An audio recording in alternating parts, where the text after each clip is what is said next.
और मेरे so called देशभक्तों, हम सब लोग अपने आप को बहुत बड़ा देशभक्त कहते हैं ना, पर जरा एक बात बताएंगे, क्यों हमारी देशभक्ति केवल 15 अगस्त और 26 जनवरी को ही उफान मारती है?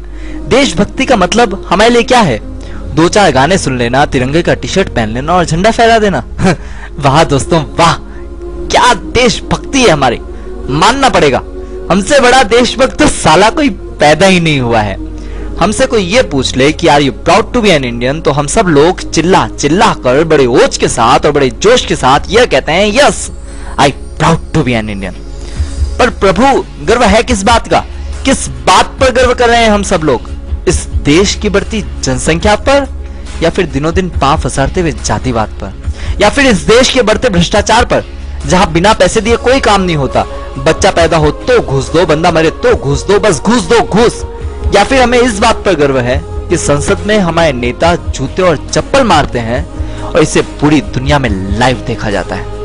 या फिर हो सकता है कि आप लोगों को मेरी देश की सरकार के रवैये पर गर्व है, जहां जब कोई जो चाहता है इस देश में मंदिर समझकर आता है, प्रसाद लेता है, घंटा बजाता है और निकल जाता है। मगर मेरे श्रीमान मंत्री महोदय यह फरमाते हैं कि हमें इस घटना पर बहुत खेद है और अब भारत और नहीं सहेगा, अब हम चुप नहीं बैठेंगे, अब भारत और नहीं सहने वाला। अरे कोई उनसे ये तो पूछे कि देवता तुमने आज तक किया क्या है?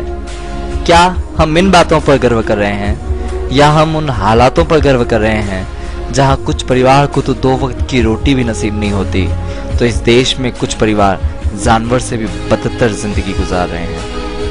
ये है मेरे देश के हालात, और अगर हम इन हालातों पर गर्व कर रहे हैं तो हमें खुद पर शर्म आनी चाहिए। अब सवाल यह नहीं कि इस देश ने हमारे लिए क्या किया है, क्योंकि अब सवाल तो यह उठता है कि हमने इस देश के लिए क्या किया है। दोस्तों, इस वीडियो को केवल देखो मत, सोचो, समझो और कुछ करने के लिए आगे बढ़ो।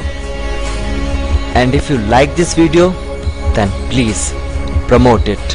और हाँ, अब मैंने ब्लॉग्स लिखने भी शुरू कर दिए हैं, और उसे विजिट करने के लिए just log on to www.relishingravi.blog.co.in relishingravI.blog.co.in।